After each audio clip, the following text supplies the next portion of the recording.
Hello everyone, here we are, Robin the Sudoku Guy with tutorial number 90, and it's the first part of 2 parts.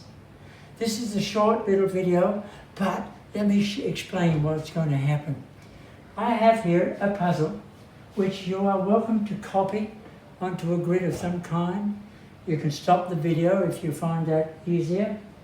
And what is going to happen is in a few days' time, I'm going to send you a notification on YouTube on my channel page under the heading Community tab, the announcement when I'm going to be uploading me doing this puzzle. Now, it'll be surprising. You may find that I do it different from you, and that's okay. And anyway, that's all I have to say right now. I'm going to step back, and you can copy it down if you wish. See you in a little while. Bye for now.